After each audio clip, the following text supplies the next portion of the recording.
Pessoal, quando se fala da modernização econômica e fala-se do café, a gente tem que abordar que o principal elemento é a indústria, tá?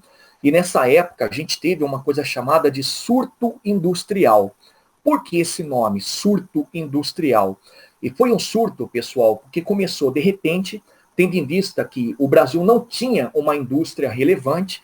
O Brasil basicamente teve uma indústria natimorta por conta da relevância que se dava à importação de produtos europeus, e por isso o empresariado brasileiro não estava motivado a produzir. E logo em seguida a gente vai perceber que esse momento, quando cria-se essa esperança da indústria, dura pouco tempo. Tchutchucos, a nossa indústria, aqui nessa época do Segundo Reinado, durou, se bobear, até 1870, tá? Então teve curta duração. Então, tal qual começou, entre aspas, de repente, terminou, entre aspas, também de repente. Teve lá o que a gente chama de começo, meio e fim. Tudo bem? Agora, tem um detalhe interessante. Esse surto industrial, ele tem um apelido? Tem. É chamado também Era Mauá. E por que Era Mauá? Porque o cara mais visionário dessa época e o exemplo de um empresário que soube captar recursos para o que a gente chama de indústria foi o Irineu Evangelista de Souza, o Barão de Mauá. Então não está errado falar que a indústria nessa época é um surto, não, realmente é um surto industrial, e menos ainda falar que a gente pode dar um nome que é a Era Mauá. Tem que dar esse nome sim, porque Mauá é o grande referencial. Tá legal? Aí vem aquela grande pergunta. Tá, prof, tudo bem, é surto ou Era Mauá? Acontece, tem meio e tem fim. Mas por que acontece? Tchutchucos, existem 3 explicações para o começo desse surto industrial. O primeiro tipo de explicação que a gente dá é aquele tipo de explicação clássica, né? É o lucro que o café vinha gerando desde a época em que ele expandiu ali do Vale do Paraíba para o Oeste Paulista, tá? E o interessante é o seguinte, grande parte desse lucro, tchutchucos, era revertido de que forma? Era revertido na compra de maquinário, era revertido, sim, no investimento em alguns setores industriais, mas não são variados, e era revertido também, olha que coisa interessante, para a captação de recursos, porque nesse momento do surto industrial, o lucro do café, ele gerava também bancos, né? E os bancos, por consequência, eles também faziam parte da questão de aquisição de créditos e concessão de créditos também. Então, chama a atenção de muitos empresários, né? A presença de um banco que tanto ofereça crédito, como também pega emprestado para aplicar. E quando eu falo de chamar a atenção, a gente pode perceber que isso atravessa o Atlântico, porque muitos empresários europeus, ingleses, isso é muito louco, eles começam a observar o Brasil como um terreno para investimento. Tá legal? Segundo motivo, esse é um clássico, eu até peço para vocês circularem. É uma tarifa chamada Tarifa Alves Branco. Olha que loucura. Tchutchucos, em 1844, o governo imperial ele estava sentindo um déficit orçamentário. Ele arrecadava muito pouco para o que gastava. Então, pensando nisso, o ministro da Economia na época, chamado Alves Branco, pensou nessa tarifa, que é uma tarifa protecionista. Qual que era a jogada? A jogada era aumentar a receita dos produtos importados. Tá legal? Como é que seria feito isso? De 30% a 40% em cima de produtos que fossem, digamos assim, não competitivos. Exemplo, a gente pode pegar, vamos lá, colocar vinho, não é competitivo porque o Brasil não produzia. A gente pode colocar também cerâmica, joia, e de 40% a 60% aumentar os impostos de produtos importados que fossem muito competitivos. Aí você tem lá o tecido, você tem lá, por exemplo, os gêneros de primeira necessidade, mas enfim, era uma tarifa que aumentava a receita dos produtos importados, para quê? Para que o Brasil tivesse como também gerar a própria receita. Então, o governo passou a arrecadar mais. Essa era a ideia central da tarifa Alves Branco. Era você criar essa medida protecionista para arrecadar mais. Entenderam? Só que, olha que coisa interessante. Na fala do próprio ministro Alves Branco, havia também o interesse de proteger a produção nacional, proteger a produção de tecido e proteger também aquele empresário que está querendo investir, aquele empresário que pegou um pouco do lucro do café e procurou encontrar algum local para aplicação, e esse local seria, por exemplo, a indústria. Entenderam? Então, o que a tarifa Alves Branco fez? Ela encareceu o produto importado, e ao encarecer o produto importado, deu a possibilidade de, aqui no Brasil, serem fabricados produtos similares e mais baratos. Entenderam? E, por outro lado, a mesma tarifa, ela possibilitou o cara que era empresário de pegar o dinheiro e aplicar. Por quê? Porque iria gerar frutos, iria gerar lucro. Afinal de contas, estava nascendo uma indústria e essa indústria não tinha competição, não tinha quem pudesse fazer concorrência. Entenderam? Então a tarifa Alves Branco, ela possibilitou o investimento e possibilitou também a fabricação de produtos que, de certa maneira, seriam consumidos. Ok? Agora, pessoal, o terceiro motivo, eu peço para vocês circularem também, é bastante inusitado. É uma lei que vocês já conhecem, chamada Lei Eusébio de Queiroz. O que essa lei diz? Essa lei diz, como vocês já sabem, que fica proibida a importação de escravos, ou seja, fica proibido o tráfico negreiro aqui no Brasil. É inusitado, pessoal, porque a gente tem que perceber o contexto. O contexto naquela época era um contexto de pressão britânica, né? O Brasil estava sendo pressionado pela Inglaterra há muitos anos para abolir a escravidão. Mas, por outro lado, era um contexto, isso é muito interessante, em que os empresários do Oeste Paulista, os cafeicultores do Oeste Paulista, eu chamo de empresários porque os caras são diferenciados, já estão começando a trazer imigrantes para o Brasil, já estão começando a perceber a importância da mão de obra assalariada. Então, essa lei, o que ela faz? Ela, proibindo o tráfico negreiro, possibilita a maior dinâmica de mão de obra assalariada. E o mais legal, que é o que vocês vão guardar sempre, possibilita também a disponibilidade de capital. Por quê? Cara, imagina que o dinheiro que era gasto com a transferência de escravos da África para cá, vamos chamar de compra, eu acho feio, mas é isso, agora não era mais para isso.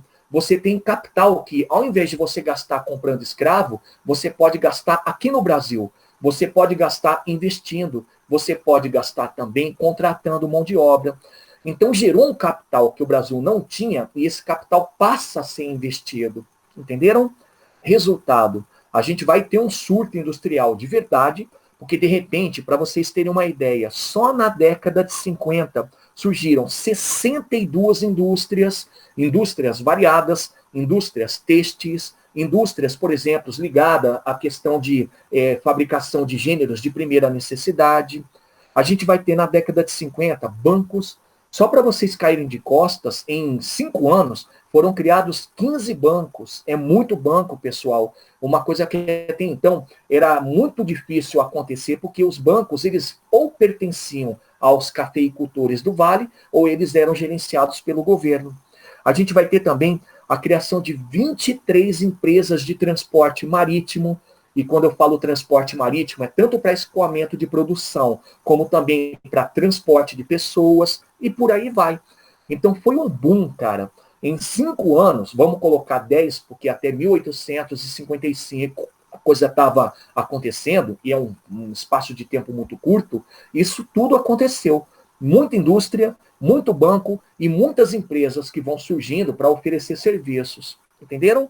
Aí vem o detalhe. Aonde foi a ocorrência desse surto industrial? Está aqui, ó, Sudeste. Tchutchucos, e quando eu falo Sudeste, eu, na verdade, estou falando da locomotiva do Brasil. Até porque todo mundo sabe que a ocorrência da cafeicultura estava aqui.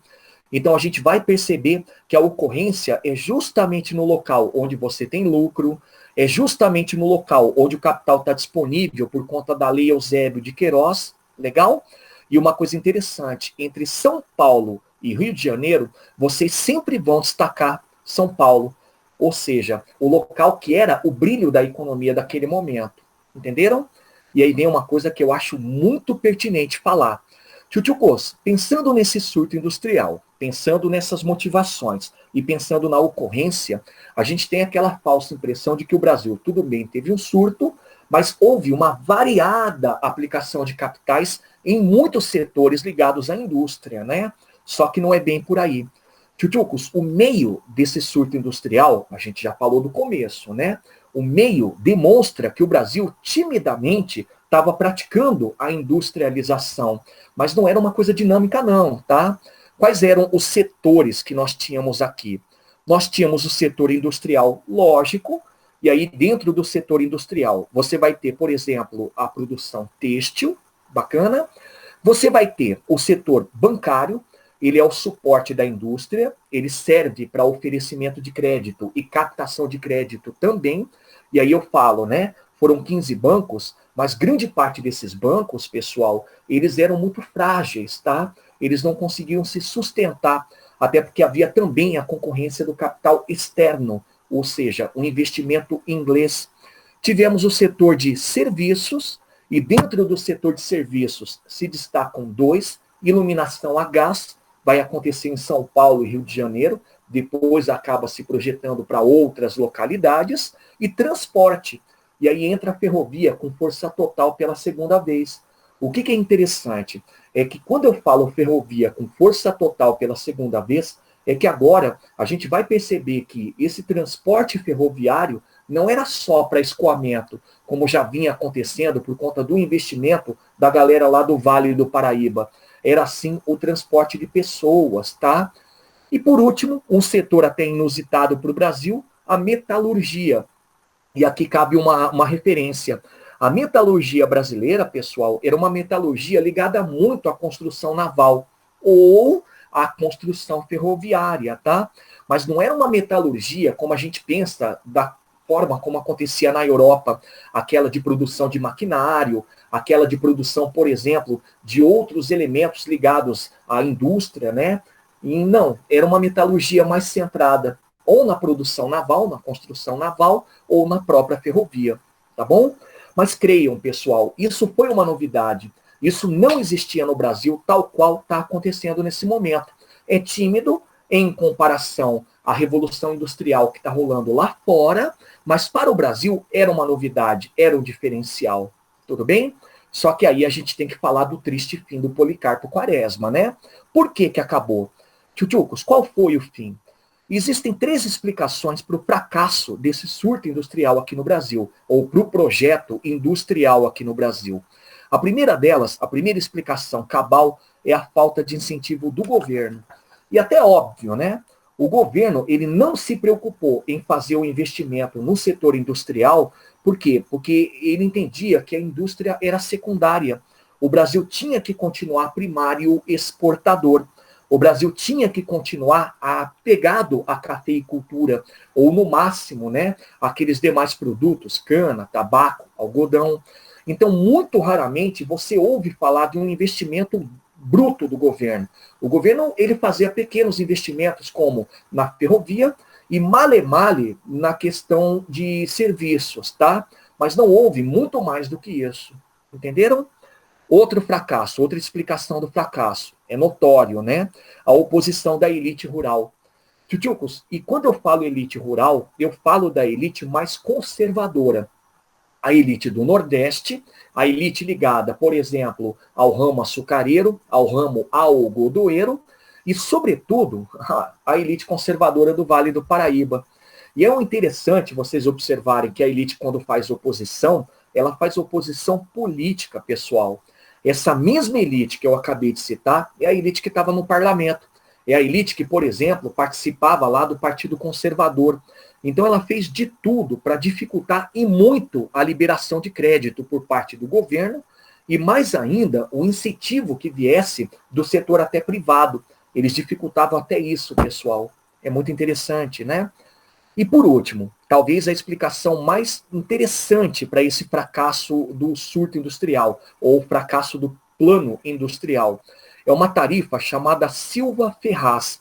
Essa tarifa Silva-Ferraz é a tarifa que acaba com a tarifa Alves Branco. Ela foi também chamada de Lei Silva-Ferraz. Resumindo, é uma lei que diz que todos os produtos importados passam a ter equivalência em termos de pagamento de impostos ao produto nacional. E aí, acabou o sonho industrial. Por quê? Porque o produto industrial aqui no Brasil, ele sofre a concorrência direta com o produto industrial da Europa. Por exemplo, em Inglaterra. E entre comprar um produto nacional e comprar um produto estrangeiro, as pessoas procuravam, até por costume, por cultura, comprar o produto estrangeiro. Entenderam? Tchutchucos, é aí que entra a história do Barão de Mauá. O Barão de Mauá, ele é o espírito do surto industrial. Ele é o cara que começou a sua história como empresário antes, lógico, do que a gente comentou como motivos, mas os motivos, lucro, tarifa Alves Branco e Lei Eusébio de Queiroz, fizeram com que ele se tornasse o maior de todos os empresários. Tchutchucos, o que ele fazia? Ele não só dispunha da própria riqueza para fazer os investimentos, mas também era responsável por captação de investimento. Ele trazia um investimento da Grã-Bretanha, ele trazia um investimento também dos empresários do Oeste Paulista. Então ele foi um empresário, no sentido literal do termo. Não um empresário dono só, mas um empresário também investidor. Um empresário que fazia captação de recursos. E o cara era fantástico. Por quê? Foi dono de um banco chamado Banco Mauá. Esse Banco Mauá, para vocês terem uma ideia, ele tinha filiais em Londres, em Montevidéu, em Buenos Aires. Segundo, o cara foi dono de uma ferrovia, dentre 8 que existiram nessa época, e era a ferrovia mais famosa, era chamada Rio Petrópolis. Inclusive, dizem, foi a primeira ferrovia de fato aqui no Brasil. O cara foi dono de uma fundição, e a fundição, leiam, entendam, como metalurgia. A fundição, no caso, é a fundição da Ponta da Areia, ficava ali em Niterói, e de lá, pessoal, partiram grandes obras de engenharia e também, principalmente, de produtos, embarcações para a Guerra do Paraguai. E até uma coisa meio paradoxal, ele construiu muitas embarcações para a Guerra do Paraguai, mas ele mesmo era contra o conflito. E foi o cara também, Tchutchucos, que ganhou concessões com o dinheiro que ele arrecadava, né, com os investimentos que ele conseguia arrecadar. Ele ganhou a concessão dos transportadores ali do Rio Grande do Sul, também de vapores, navios a vapores do Rio Amazonas. E foi o cara, eu sempre deixo por último para comentar, que fez a primeira ligação telegráfica do Brasil com a Europa. Olha que cara maluco. Para a época, porra, era uma loucura. Mas ele fez. Ele colocou em prática a instalação de linha telegráfica submarina que ligava Brasil à Europa. Era muito interessante, né? Só que, tal qual eu comentei com vocês que o surto industrial começou, também terminou. E o Barão de Mauá, por conta de tudo o que aconteceu, como falta de incentivo, oposição e a lei ou tarifa Silva Ferraz, acabou fracassando como empresário. Ele acabou falindo, tá? Mas ele é o grande nome. Ele é o cara que demonstra o quanto a indústria aqui no Brasil ela foi bastante relevante. Ela não foi gloriosa, quando se faz a comparação com as demais revoluções industriais, mas ela foi muito relevante, ok? Agora, coloquem aí. Tchutchucos, eu coloquei a data de 1865 para o fim desse surto industrial, mas ele teve uma sobrevida, como eu comentei na abertura, até 1870, tá bom? Por que essa data? Porque em 1870 terminou a Guerra do Paraguai. Então, quer dizer o seguinte, durante a Guerra do Paraguai, a indústria ela teve um papel muito importante. Foi a indústria brasileira que fabricou, como eu comentei, embarcações, foi a indústria que fez a continuação das ligações ferroviárias, e elas foram importantes para transporte de tropas. Ao contrário do que dizem, a indústria brasileira também fabricou armamento, apesar da maior parte vir da Europa, tá? Mas tem um detalhe que eu acho muito bacana também. Durou até 1870, por quê? Porque até essa data, o governo norte-americano estava se recuperando da Guerra Civil. Para quem não lembra, a Guerra Civil norte-americana foi de 1861 a 1865, tá? Nesse período de 61 a 65, o Brasil se tornou o maior produtor de algodão do mundo, olha que doideira, e, por consequência, também o maior produtor de tecido, em comparação à Inglaterra, numa segunda posição. Só que, até que a indústria norte-americana, que era a indústria competitiva mesmo em relação à Inglaterra, se recuperasse, e os algodoeiros também se recuperassem, levou tempo. Então, até 70, o Brasil continuava sendo o maior produtor de algodão do mundo e o segundo maior produtor de tecido do mundo. é bacana, porque isso sustentou mais um tempo, durante 5 anos, o surto industrial. É como se fosse um eco, tá bom? Então tá aqui, eu terminei com vocês trabalhando dentro dessa modernização econômica, o surto industrial, e terminei também aquele tópico que são os aspectos econômicos. Joia? Alguma dúvida pontual? Posso passar para o tópico seguinte? Galera, é aí que eu entro num dos assuntos mais importantes do segundo reinado, é a política externa. Olha, quando eu falo que é importante, eu falo que é importante no sentido de demonstrar que o Brasil, nessa época, era uma nação imperialista, tá? E eu falo isso porque você tem que fazer o uso da história geral para compreender o contexto. Galera, quando você olha para a história geral, nesse momento do século XIX, segunda metade do século XIX, você já começa a entender que está rolando o imperialismo e neocolonialismo. Então, era uma prática comum, o imperialismo e neocolonialismo, vindo principalmente de potências industriais. Então, quem é que praticava o imperialismo e neocolonialismo? Inglaterra, França, Alemanha, Estados Unidos, Japão. E o Brasil não ficou de fora. O Brasil também entrou no espírito do imperialismo e se tornou uma nação imperialista. Só que esse imperialismo brasileiro vai ocorrer aqui na América do Sul, tá bom? Outra coisa importante, falar da política externa é falar de um assunto super relevante para demonstrar que o Brasil, nessa época, era um país em fortalecimento, era um país em vias de se tornar uma grande potência. Só que quando eu falo grande potência ou fortalecimento, eu falo disso tudo também aqui no contexto latino-americano, sobretudo sul-americano, tá? Então, para a construção de uma nação que fosse relativa a essa ideia de engrandecimento, o Brasil acabou se tornando uma nação muito agressiva quando se fala de política externa. Tudo bem? E para finalizar, a gente tem que observar um Brasil que há um tempo estava começando a se desgarrar daquela ótica de subserviência à Inglaterra, de subserviência à França, ou seja, às grandes potências internacionais. Então o Brasil ele começou a praticar uma política externa de forma agressiva também para demonstrar que não queria ficar sob a tutela europeia, sob a tutela, por exemplo, inglesa. Então é muito relevante trabalhar esse assunto para demonstrar, sim, o Brasil tentou se tornar uma potência hegemônica e sim, Brasil, a partir da sua ideia imperialista, foi muito agressivo. Agora, a gente tem que colocar aqui na ordem do dia algumas considerações sobre essa política externa. Olha aqui. Primeira consideração, o Brasil, como eu disse, tinha a pretensão de se tornar uma potência hegemônica na América do Sul. E para se tornar uma potência hegemônica aqui na América do Sul, era super necessário que o Brasil tivesse um posicionamento de política externa que fosse muito austero, que fosse muito duro e que fosse, como eu disse, também muito imperialista. Tá bom? Segunda consideração.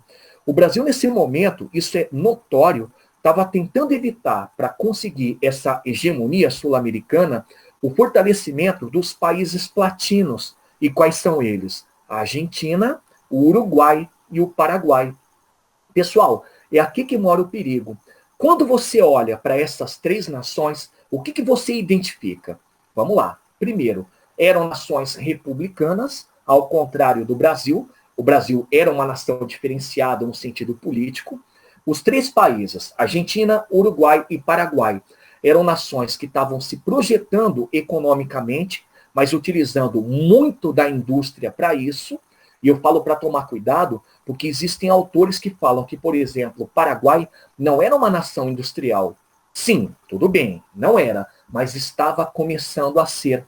Assim também como a Argentina e o Uruguai. E era um perigo, porque quando você tem nações que começam a partir do pressuposto industrial para começar a melhorar a economia, ela se torna concorrente. Porque o Brasil, querendo ou não, nessa época, também praticava a sua revolução industrial, que não foi bem revolução, foi surto. Tudo bem? E as três nações platinas também, tchutchucos, eram nações que a gente podia falar que tinham pretensões expansionistas.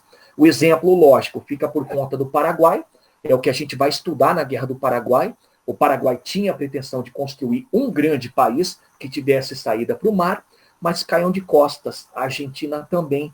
A Argentina também era expansionista porque ela tinha um sonho. O sonho dela é tentar se unificar ao Uruguai.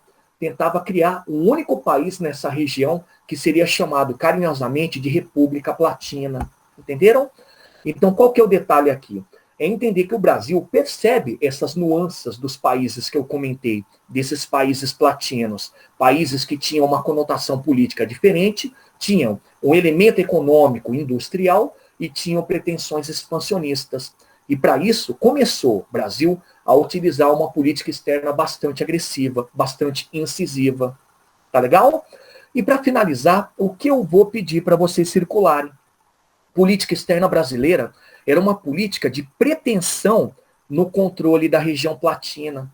Só que quando eu falo região platina, tchutchucos, deem uma melhorada, eu estou falando da famosa bacia do Rio Prata. Tá legal? E olha só que coisa interessante. Galera, toda vez que eu falo da bacia do Rio Prata, tem gente que olha para mim com cara de interrogação e não entende a importância dela. Eu trouxe um mapa. Esse mapa aqui, tchutchucos, é um mapa da Guerra do Paraguai, tá? Eu trouxe esse porque os outros que eu procurei não falavam muito sobre a região. Ou eles eram políticos, ou quando eram físicos, não explicavam bem a situação. Então eu trouxe um mapa da Guerra do Paraguai que explica a importância da bacia do Rio Prata. Olha lá. Tchutchucos, bacia do Rio Prata, se vocês estão percebendo bem, fica aqui. Uau! E é uma região de muita importância estratégica quando eu falo de entrada e saída para o interior da América do Sul. Olha só por quê. O Brasil, por exemplo, para poder fazer o escoamento de produtos que saíssem daqui do Mato Grosso e, ao mesmo tempo, para que o Mato Grosso recebesse produtos que viessem do litoral brasileiro, tinha que utilizar a região platina. O que o Brasil fazia? Geralmente, subia o rio Uruguai, joia, adentrava no rio Paraná e, a partir disso, tinha acesso aqui à província do Mato Grosso. Ou, olha só que coisa interessante, é até um pouco mais rápido para chegar em regiões como aqui, por exemplo, Nioaque. O Brasil subia o rio Paraná, pedindo permissão para a Argentina, cortava o território paraguaio, pedindo permissão para o Paraguai, subindo o rio Paraguai, e chegava aqui na região de Nioaque. Entenderam? Então, querendo ou não, olhando nesse mapa, você pode compreender que a bacia do Rio Prata para o Brasil era muito importante. Agora, eu quero que vocês olhem visto pelos outros países. O Uruguai também acha importante, até porque o Uruguai precisa dessa região também para escoar produções que viessem aqui da região de Salto, por exemplo, para receber produtos também. A Argentina, idem. Essas regiões mais interioranas, aqui como Corrientes, Entre Rios, também precisava de ter o acesso à bacia platina, e o Paraguai, idem, tá? Então, todas as nações olhavam para essa região da bacia platina e entendiam que sim, era um território importante, precisava ser controlado. Cuidado, controlado, não tomado, entenderam? E o Brasil é aquele que tomou a dianteira. O Brasil foi aquele que percebeu que controlar a bacia platina era muito importante, ok? Então, dentro dessas considerações, o que a gente vai ter? A gente vai ter uma política externa agressiva, uma política externa imperialista e uma política externa também ligada à ideia de que o Brasil ele tem que se desgarrar dessa tutela, dessa ótica do comando inglês ou comando europeu. Então, o que nós tivemos aqui? Entre 1861 e 1870, 3 acontecimentos que pautaram tudo isso. O primeiro deles, a questão Christie, já peço para vocês resumirem. Essa questão, ela foi um rompimento diplomático do Brasil em relação à Inglaterra. Tivemos também, segundo ponto, as questões platinas, já podem resumir, questões platinas foram um conjunto de intervenções do Brasil no Uruguai e na Argentina. Boa, boa. E o terceiro acontecimento, lembrando que eu vou explicar na semana que vem, Guerra do Paraguai, que foi uma guerra da Tríplice Aliança, lembra? Contra o Paraguai. Então, são 3 acontecimentos que se linkam com as pretensões brasileiras. E detalhe, são 3 acontecimentos que demonstram o quanto a política externa brasileira era muito agressiva. Tá joia? Então, tá aqui a introdução. Vamos olhar o primeiro acontecimento? Então, vai lá, questão Christie. Pessoal, como vocês já sabem, a questão Christie, ela foi basicamente um rompimento diplomático entre Brasil e Inglaterra. Mas por que aconteceu? Primeiro ponto para vocês entenderem por que aconteceu é observar o que nós chamamos de tensões anteriores, tá? O contexto. E qual é o contexto? O contexto, pessoal, é uma relação aziada entre Brasil e Inglaterra. Só para vocês terem uma ideia, desde 1844, as relações entre Brasil e Inglaterra já não iam lá essas coisas, já não estavam bem. E por quê? Olha só a primeira explicação. O Brasil estava atrasando a abolição da escravidão. E se vocês sabem muito bem, e sabem mesmo, sabem assim. Desde 1826, o Brasil tinha se comprometido, através da reassinatura dos tratados de 1810, a abolir a escravidão. Começando como? Começando com a proibição do tráfico de escravos. Só que o Brasil nunca fez de fato. Para não falar que nunca fez de fato, tchutchucos, em 1831, eu vou colocar aqui, tá?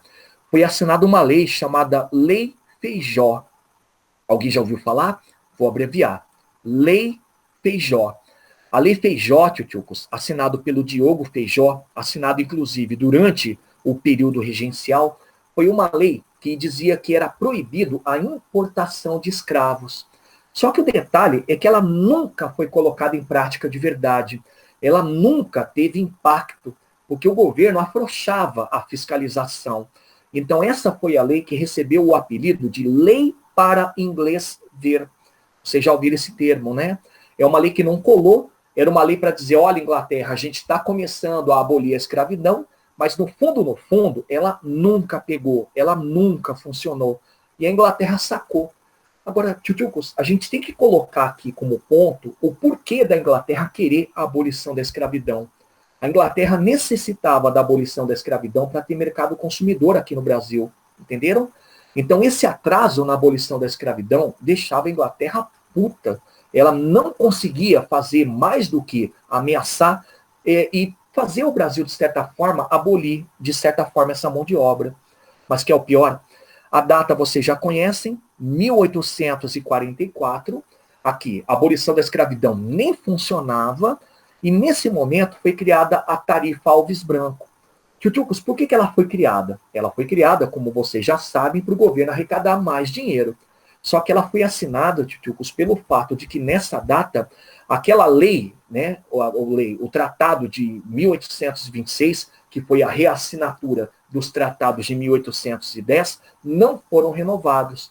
Então não havia mais aquela, digamos, aliança entre Brasil e Inglaterra, em que se favorecia a entrada de importados. Isso você já sabe. Só que o que vocês agora têm que lembrar é o seguinte, a Lei Alves Branco, ou Tarifa Alves Branco, matou a chegada de importados ingleses para o Brasil. E os empresários ingleses começaram ou a fazer um investimento no surto industrial ou a se queixar ao parlamento. E o parlamento o tempo todo começava, de certa maneira, nesse momento, até uma rusga, pressionava o Brasil a abolir essa tarifa, dizendo, a tarifa está prejudicando os nossos negócios. Só que a gente sabe que a tarifa continuou durante muito tempo. Entenderam? Então, o Tarifa Alves Branco criou uma tensão, porque a Inglaterra ficou enlouquecida. Ela pressionou, mas não conseguiu, por durante o tempo, acabar com essa tarifa que tanto prejudicava a chegada de produtos ingleses aqui. Tá bom? E aí vem a última tensão. Essa eu vou pedir para vocês circularem. A história tem umas coisas muito doidas. Um ano depois da Tarifa Alves Branco, e um ano depois já desse início da Inglaterra pressionando para que a tarifa fosse abolida, foi lançada a Lei Aberdeen. E o que foi a Lei Aberdeen? Essa lei foi uma lei que dizia que no Atlântico não poderia haver tráfico negreiro. Vocês perceberam que foi uma retaliação inglesa? A Inglaterra estava retaliando aquele atraso da abolição da escravidão e estava retaliando também a Tarifa Alves Branco. Só que tem um detalhe. A Lei Aberdeen, quando foi colocada em prática, ela foi colocada em prática de uma forma muito violenta. Violenta, sim. Navios ingleses, navios da Marinha Inglesa, ficavam patrulhando o Atlântico e aprisionavam todos os navios negreiros brasileiros que ali estivessem. Então o Brasil ficou enlouquecido também, falando, porra, quer dizer que agora a gente não pode dar continuidade ao nosso tráfico? uma coisa que é tão importante para a nossa economia. Então aí, em 1845, a gente já percebe que as tensões entre Brasil e Inglaterra estão latentes. As duas nações não estão legais. Agora, dá uma olhada nisso aqui. Os episódios, que são os episódios da questão Christie. A data é 1861. E nessa data, tchutchucos, um navio chamado Prince of Wales, o Príncipe de Gales, naufragou na costa do Rio Grande do Sul. E quando naufragou, tchutchucos, isso é típico do Brasil, né?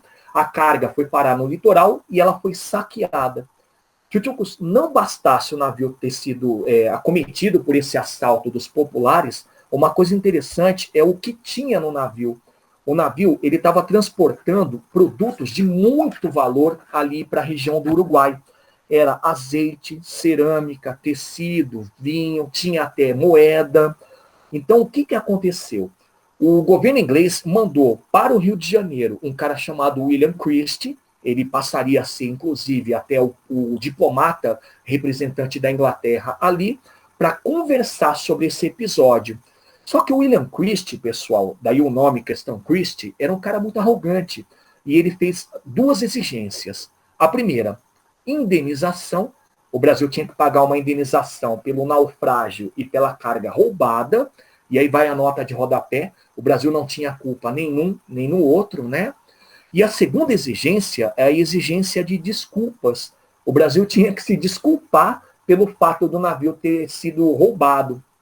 Olha lá, os diplomatas brasileiros concordaram em pagar a indenização, mas ficaram um pouco pé atrás em relação a desculpas, tá?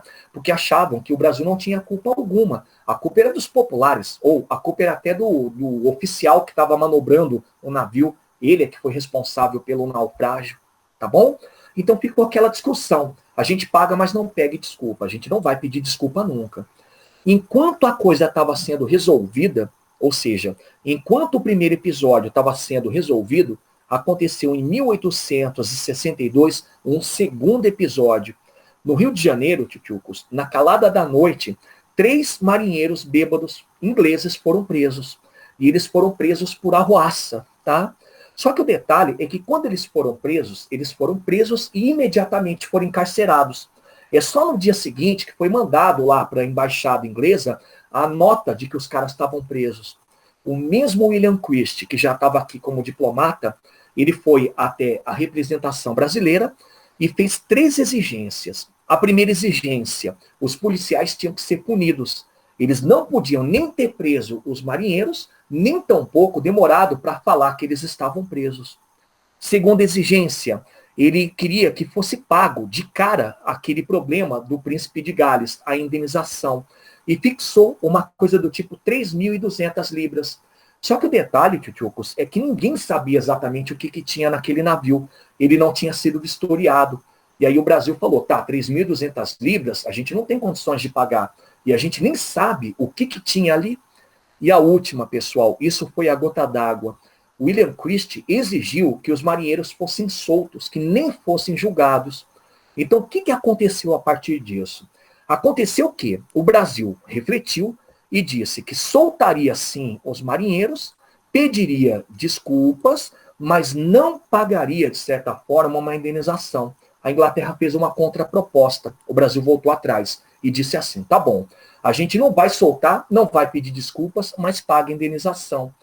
Galera, a Inglaterra ela passou a achar que o Brasil estava regateando e passou a achar que o Brasil estava sendo muito soberbo, porque ao negar a soltura dos marinheiros, o Brasil estava passando por cima do direito internacional. E por outro, ao não pedir desculpas, ela estava lesando o orgulho inglês. Então, o que a Inglaterra fez? A Inglaterra ela começou a aprisionar alguns navios brasileiros. O pior episódio foi quando 5 navios brasileiros foram aprisionados ali na Baía de Guanabara. Eles foram aprisionados, foram levados ali para a região de Santa Catarina e foram retidos. Galera, isso foi o pior que a Inglaterra podia fazer, porque animou muitos protestos brasileiros contra os ingleses. Eram protestos como? Protestos na frente da embaixada, aí jogavam ovo podre, jogavam comida estragada na embaixada inglesa. Eram protestos contra cidadãos ingleses, cidadãos que eram xingados, eram inclusive até agredidos, e protestos também contra comerciantes. muitas lojas inglesas foram apedrejadas, foram quebradas. E aí a situação ficou tensa, né? O que o Brasil fez então? O Brasil pediu para que a Bélgica avaliasse tudo isso aí, o problema do roubo da carga e o problema dos marinheiros, e chegasse até um veredito. Adivinha? A Bélgica analisou, pessoal, e percebeu que realmente o culpado não era o Brasil. O Brasil, por exemplo, nem precisava se preocupar com tudo isso. Só que a Inglaterra não curtiu esse resultado, esse ganho de causa que a Bélgica deu para o Brasil. Então, o que ela fez? Ela optou pelo rompimento diplomático, e Brasil idem. Então, de 1863 a 1865, Brasil e Inglaterra não se falavam mais. O rompimento diplomático foi, inclusive, de mandar embora embaixadores, de não assinar nenhum tratado relativo a transações econômicas, nada. As relações diplomáticas foram rompidas. Tudo bem? Como é que a coisa foi contornada? Em 1865, já estava rolando a Guerra do Paraguai. Tá legal? E durante essa época, por um lado, Brasil estava necessitado, sim, de empréstimos, e por outro lado, a Inglaterra precisava de um país que a representasse no conflito. Eu vou explicar depois. A Inglaterra não curtia a nação paraguaia, entendia que o Paraguai ele tinha que ser controlado. Então, nessa data, os dois países sentaram na mesa de negociação e assinaram a famosa Paz de Uruguaiana. Ela foi, inclusive, uma paz também por arbitragem belga. Os belgas estiveram aqui para negociar junto com Brasil e Inglaterra. O que ficou definido na Paz de Uruguaiana? Ficou definido que Brasil pagaria parte daquela indenização pedida, ok? Ficou decidido também que Brasil soltaria os marinheiros, mas não prenderia os policiais e, sobretudo, o que eu destaquei, ficou definido que a Inglaterra tinha que se desculpar. E a Inglaterra se desculpou, pessoal. Mas aí é que está o detalhe. A gente acha que pela paz de Uruguaiana o Brasil venceu, né? O Brasil conseguiu fazer o leão britânico se curvar e pedir desculpa. Mas pelo contrário, se vocês analisaram bem, a paz de Uruguaiana foi uma vitória inglesa. Até porque o Brasil era muito importante para a Inglaterra aqui no contexto latino-americano, principalmente no contexto sul-americano. O Brasil era um testa de ferro. Era a nação que representava os interesses ingleses na região platina, era o país que pegava muito dinheiro emprestado, né? Era o país que também tinha mercado consumidor para oferecer para a Inglaterra. Então, a paz de Uruguaiana, na verdade, no fundo, foi uma vitória inglesa. A gente fala que moralmente o Brasil venceu, porque a Inglaterra teve que pedir desculpas, mas no fundo, a vitória foi dos britânicos. Tá legal? Alguma dúvida quanto a isso aí que a gente chamou de questão Christie? Não? Então vou partir para o último assunto para a gente dar espaço para o nosso delicioso Elias. O último assunto aqui no caso é o segundo assunto da política externa, é a chamada, ou as chamadas questões platinas. Resumindo, questões platinas são um conjunto de intervenções do Brasil no Uruguai e na Argentina. Senhores, existem duas causas básicas para essas questões, tá? E a primeira delas é aquilo que todo mundo vai guardar sempre. O Brasil tinha, assim como o Uruguai e a Argentina, o interesse de controlar a navegação na bacia do Rio Prata. Tá legal? Vocês viram no mapa e perceberam que todos aí precisam da bacia do Rio Prata para escoamento e, ao mesmo tempo, para recebimento de produto. Tá legal? Só que tem uma segunda causa, que é o que eu coloquei aqui embaixo. É a causa relacionada à violação territorial. Ou até a gente pode colocar no plural, violações territoriais, porque mais tarde até o Paraguai vai entrar nisso aí. Galera, é assim, toda vez que havia um problema político no Uruguai ou na Argentina, cidadãos brasileiros eram hostilizados, tá? E dentro dessa hostilização, o governo, tanto do Uruguai como da Argentina, acabavam invadindo territórios do Rio Grande do Sul para perseguir esses cidadãos hostilizados. Então, as violações territoriais, elas aconteceram e, mediante essas violações, sempre havia uma retaliação brasileira, tá bom? Mas a recíproca é a mesma. O Brasil também praticou certas violações territoriais, principalmente ali no Uruguai, tá? A gente vai perceber que era muito comum as tropas brasileiras fazerem pequenas incursões também no Uruguai para conter essa hostilidade contra cidadãos brasileiros. tá ok? E aí, ligado a isso, ligado a essas violações territoriais, a gente tem perseguições políticas. Muitos devem estar se perguntando por que cidadãos brasileiros eram hostilizados. Porque, galera, eles eram partidários sempre de uma política pró-Brasil. E muitos tinham casamentos, olha lá, com pessoas do Uruguai e da Argentina. Muitos tinham propriedade nesses países. Então, eles tomavam posições políticas contrárias à posição do governo e, por isso, eles eram perseguidos. Eles eram perseguidos politicamente e, quando fugiam para o território do Rio Grande do Sul, eles acabavam sofrendo a continuidade dessas perseguições. É aí que vem o que a gente chama de violações territoriais. Tá legal? Então, as questões platinas, elas vão demonstrar um conjunto de interesses conflitantes, né, dentro dessa região, e, ao mesmo tempo, um conjunto de violações territoriais e violações dos direitos humanos. Entenderam? Agora, o detalhe é o seguinte, eu resumi para vocês que as questões platinas, elas são relativas às intromissões, às invasões do Brasil no Uruguai e na Argentina. Para que vocês entendam essas intervenções brasileiras, eu quero que vocês entendam a situação de cada um desses países. Vamos começar pelo Uruguai. Vai lá. O Uruguai é uma nação republicana, joia, e o Uruguai é uma nação que tinha, de certa maneira, uma pretensão econômica de desenvolvimento. Joia? Só que olhando para a política, olha só como é que a coisa funcionava. O Uruguai, ele tinha um sistema praticamente bipartidário. E dois partidos brigavam sempre por controle da Federação Uruguaia. O primeiro partido é um partido chamado Blancos, ou Partido dos Blancos. O que eles eram? Eles eram unitários, por quê? Porque a grande proposta desse partido era fazer a unificação do Uruguai com a Argentina. Então, toda vez que eles estavam no poder, eles colocavam em prática essa pretensão de unificação com a Argentina. Qual que é o problema? O problema, tchutchucos, que é o que eu vou pedir para vocês colocarem, é que os blancos, sendo pró-Argentina, eram contra Brasil. Entenderam? E sendo contra Brasil, eles também eram contra todos os cidadãos brasileiros que ali moravam. Tudo bem? O outro partido, pessoal, é o partido chamado Partido dos Colorados. Era um partido oposto ao Partido Branco. Para vocês terem uma ideia, eles eram chamados federalistas. O que é federalista? O federalista é aquele cara que não aceita unificação com qualquer outro país. O federalista acredita numa questão mais nacionalista, o Uruguai para os uruguaios e vice-versa. E o detalhe, tchutchucos, é que eles eram pró-Brasil.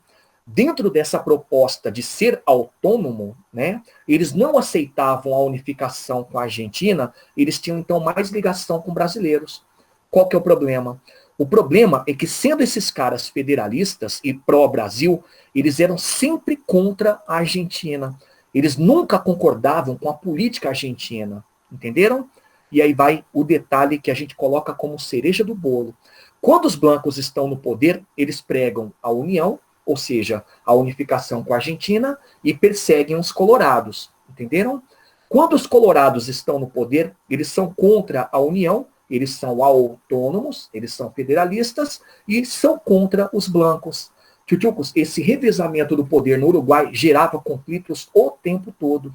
Entenderam? Os nomes de cada qual estão aqui. E é interessante mais que vocês olhem, porque eu vou utilizar lá na frente, tá? O principal nome do Blanco é um cara chamado Manuel Oribe. E o principal nome do Partido Colorado é Frutuoso Rivera. Tá joia? Guardaram? Então vamos olhar agora a Argentina. Galera, a Argentina, ela também tinha uma situação parecida com o Uruguai quando você fala de política e quando fala de pretensão econômica. Traduzindo, ela também era republicana, bipartidária e também tinha pretensões que a gente fala que são pretensões industriais. Só que o detalhe é vocês colocarem uma estrela, porque a Argentina, como eu comentei, era uma nação de tendência expansionista. E ali dentro, olha só a situação política que eles tinham. Eles eram também quase bipartidários, tinham um partido chamado Buenos Aires, que é um partido que apoia a união com o Uruguai. Então, se apoia a união com o Uruguai, liguem, por favor. Era o partido que estava sempre próximo dos blancos, entenderam? E o outro partido é o Partido do Interior. É o partido que não apoia a unificação com o Uruguai. Então, sendo assim, liguem para mim também, era o partido que apoiava os colorados. Então, reparem, tchutchucos, que quando o Buenos Aires estava no poder, eles faziam de tudo para colocar em prática a unificação com o Uruguai. Só que esse fazer de tudo era inclusive apoiando os blancos ali no território uruguaio. Então criavam situações muito esquisitas, como perseguições políticas, também de agressividade contra o Brasil, entenderam? Galera, e os nomes dos caras estão aqui também, só olhem para a gente usar daqui a pouquinho. O partido Buenos Aires, ele era liderado por um cara chamado Juan Manuel Rosas, inclusive foi presidente durante muito tempo da Argentina. E o interior, ele tinha como principal líder um camarada chamado José Urquiza, ele era um militar.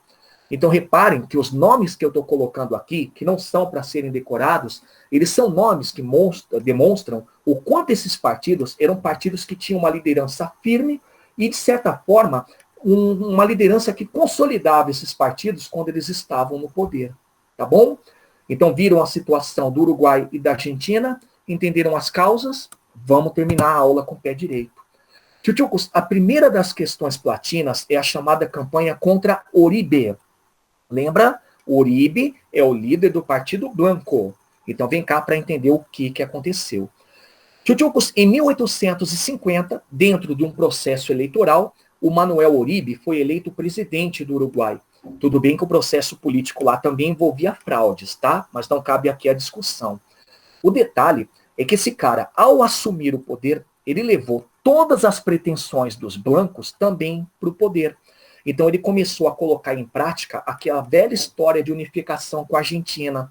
E, inclusive, recebia apoio do presidente da Argentina, que era o Manuel Rosas. Só que, para consolidar essa unificação, ele começou a praticar perseguições políticas. Já abreviem. Ele começou a perseguição em cima dos colorados. Galera, só que o detalhe é que conforme ele ia fazendo essas perseguições políticas, ele também fazia perseguições a cidadãos brasileiros, porque muitos cidadãos brasileiros eram do Partido Colorado. O que ele tinha que fazer então?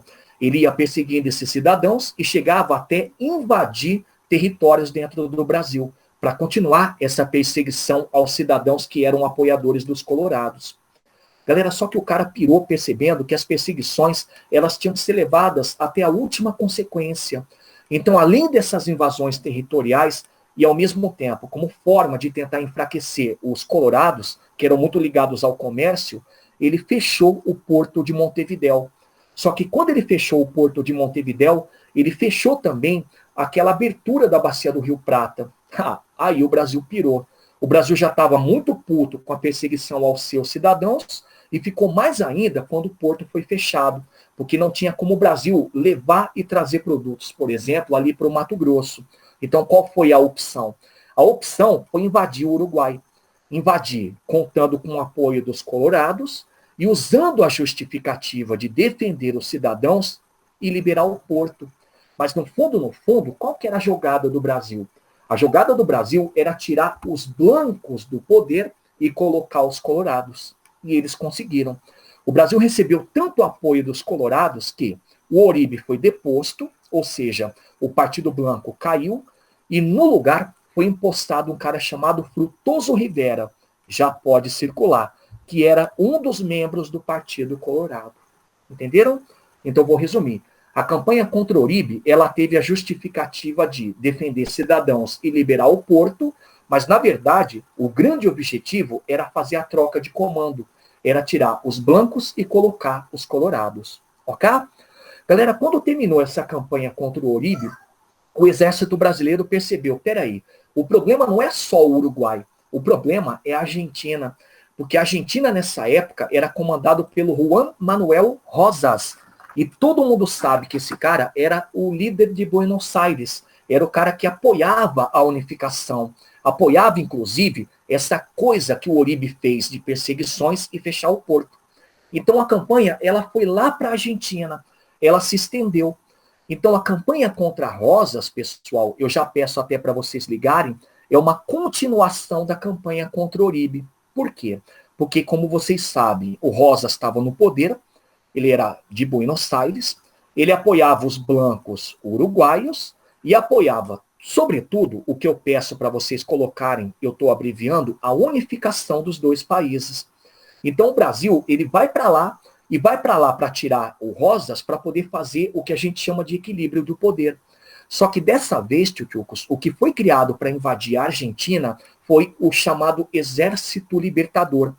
Cai de costas. Era um exército formado por Brasil, Uruguai, que já estava sob o comando dos colorados, e o interior da Argentina.